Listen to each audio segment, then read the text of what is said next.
레디아 공주 2. 스스로 위대한 우주의 빛이 되라고?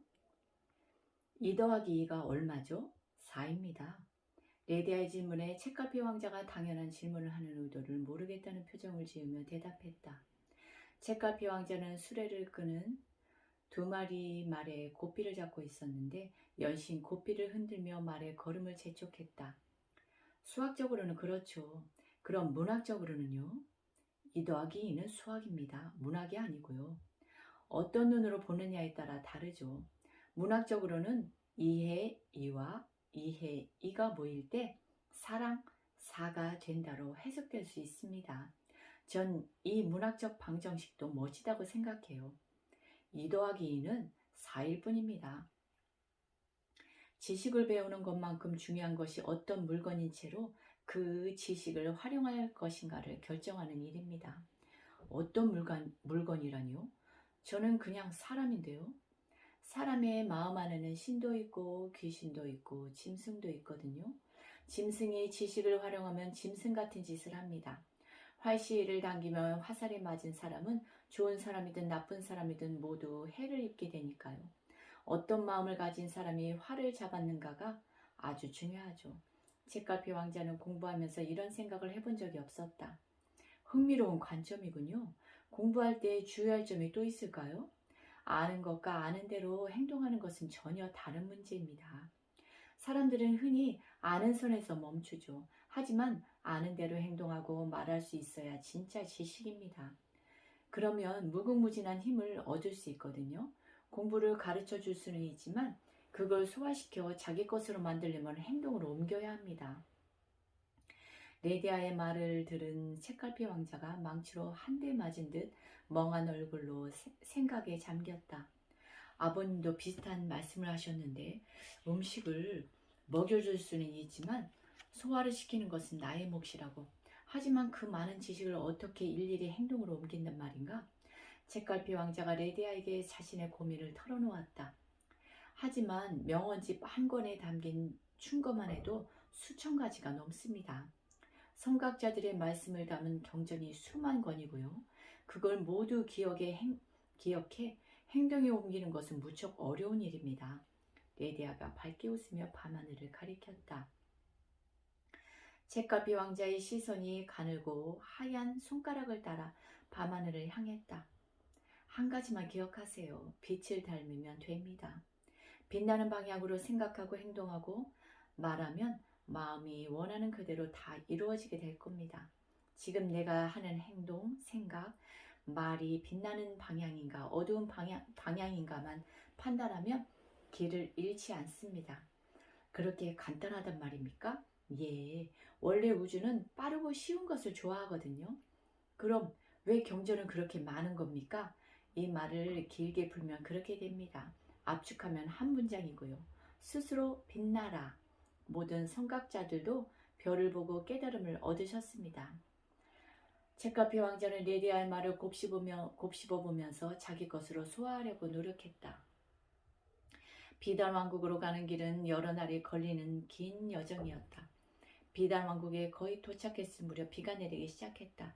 두 사람은 우거진 나무 아래에서 비를 피해갈 생각이었다. 우비를 입고 나무에 기댄 채 쉬고 있는데 두 사람 앞으로 덩치가 산처럼 커다랗고 얼굴과 팔다리에 칼로 베인 자국이 여러 개나 있는 거한이 지나갔다.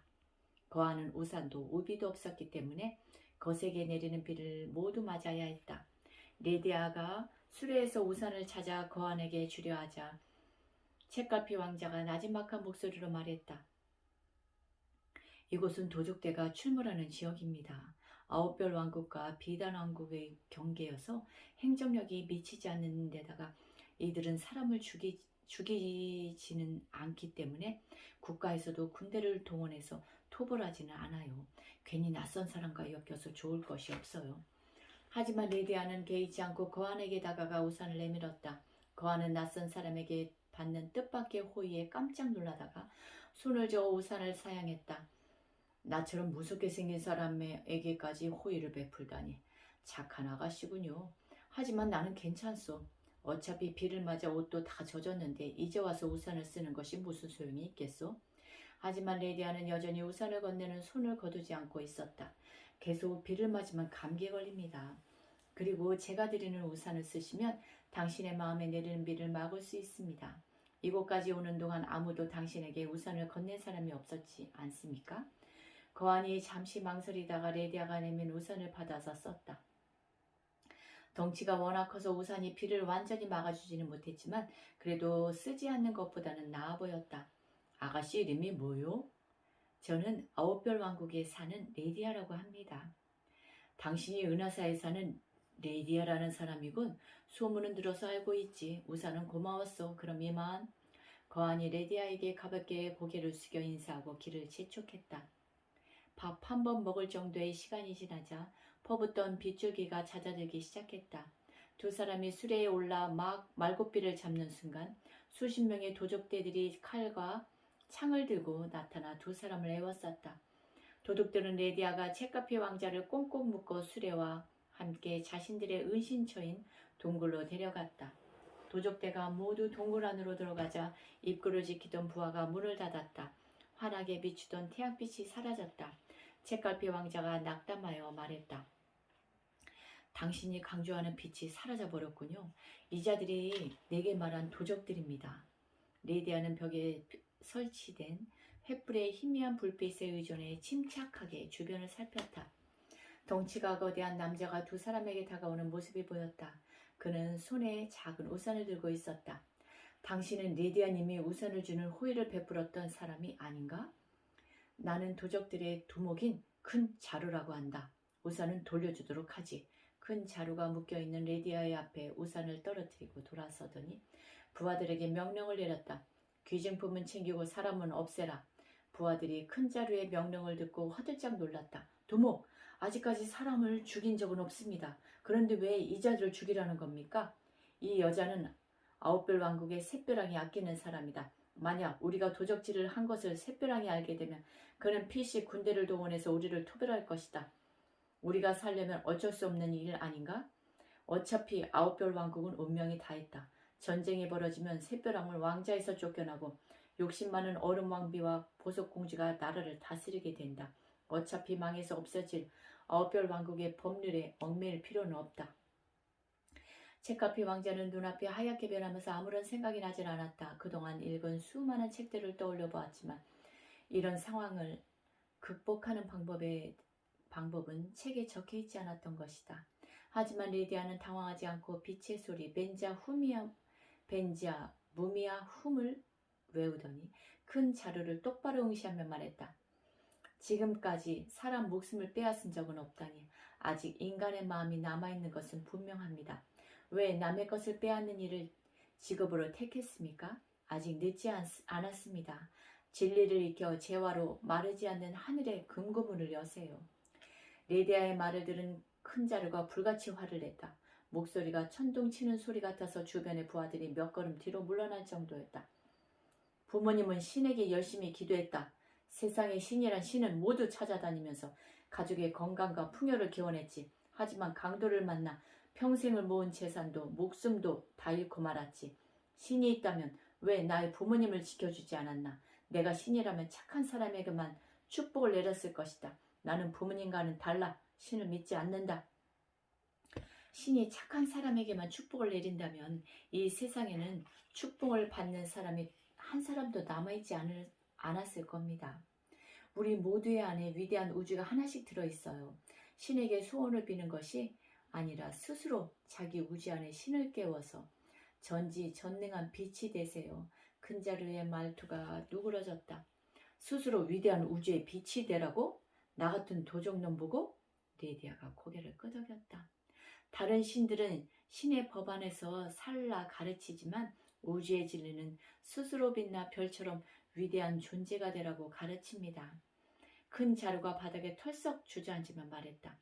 듣기 좋은 소리다만 어느 세월에 우주의 진리를 터득한단 말이냐? 담쟁이 덩굴은 벽타기 선수입니다. 하루에 조금씩 올라갈 뿐이지만 멈추는 법은 없습니다. 그래서 담쟁이 덩굴은 절대 벽을 타는 일에 실패하지 않습니다. 당신은 다른 사람의 빛을 빼앗지 않아서 스스로 빛날 수 있습니다. 마음속에 촛불 하나를 켜세요. 레디아는 큰 자루의 마음속에 보석처럼 빛나는 착한 마음이 들어있음을 꿰뚫어 보았다. 레디아는 큰 자루가 지금까지 도적질을 한 죄를 추궁당하는 것이 두려워서 도적질을 그만두고 사회로 돌아가는 결정을 쉽게 내리지 못한다는 것도 짐작하고 있었다. 강철 왕국이 아홉별 왕국을 공격하려고 합니다. 나라의 위기가 닥쳤을 때 군대에 들어가 적의 공격을 막아내고 백성들의 생명과 재산을 지키는 공을 세우면 지난날의 작은 죄는 용서받을 수 있습니다. 샛별왕께 당신들을 잘 훈련시키면 뛰어난 군인이 될 자질이 있는 사람들이라고 보고 느낀 대로 말씀드리겠습니다. 큰 자루는 레디아의 말에 큰 흥미를 느꼈지만 확신을 갖지는 못한 상태였다. 정말 나같이 도적대를 이끌던 사람도 나라가 위태로울 때 공을 한 번 세우면 죄를 용서받을 수 있을까? 샛별왕은 현명하고 자비로운 분입니다. 분명 죄와 공의 가볍고 무거움을 가려내실 겁니다. 하지만 한 번 공을 세운 것으로 끝이라고 생각하면 안 됩니다. 우리의 목표는 일시적인 승리가 아니라 가능한 한 최고가 되는 것입니다. 목표의 성취는 또 다른 목표의 출발점입니다. 멈춤이란 없습니다. 큰 자루의 목표는 죄를 용서받는 것에서 멈춰서는 안 됩니다. 더 커다란 목표를 향해 끝없이 빛나야 합니다. 이를 성공시킨 것에 대한 최고의 보상은 더 많은 일을 성공시킬 기회를 갖게 되는 것입니다. 우리 모두는 원하는 것은 뭐든 이뤄낼 자격이 있으니까요. 큰 자루는 잠시 생각하더니 레디아와 책갈피 왕자의 밧줄을 풀어주었다. 큰 자루는 두 사람이 탄 수레가 안전한 장소에 도착할 때까지 호위해주겠다고 말했다. 좀 도둑들은 멀리서 큰 자루의 모습만 보여도 주량량을 쳤기 때문에 비단 왕국까지 가는 길에 더 이상의 위험은 없었다. 멀리 비단 왕국의 국경이 보이는 곳에서 작별 인사를 하는 큰 자루에게 레디아가 말했다. 우물을 팔 때 여러 구멍을 파면 물이 나오질 않습니다. 한 구멍을 깊게 파야 물이 나오죠. 믿음도 마찬가지입니다. 이 신 저 신을 믿지 마세요. 우주의 진리에 귀를 기울이세요. 소원 성취가 빨라질 겁니다. 큰 자루가 레디아에게 합장하며 배웅했다. 이 사람은 정말 어둠 속에서도 빛이 난다. 죽음을 앞둔 캄캄한 상황에서도 자신을 죽이려는 사람의 마음속에 들어있는 아주 작은 빛을 꺼내서 모두를 빛나게 만들었어. 스스로 빛나는 사람은 어두울수록 어둠을 이용해서 더욱 빛나는구나. 책갈피 왕자는 레디아의 모습에서 깊은 감동을 받았다. 레디아는 물불 스님의 가르침을 배우는 데서 멈추지 않고 배운 대로 말하고 행동하고 있었다. 감사합니다.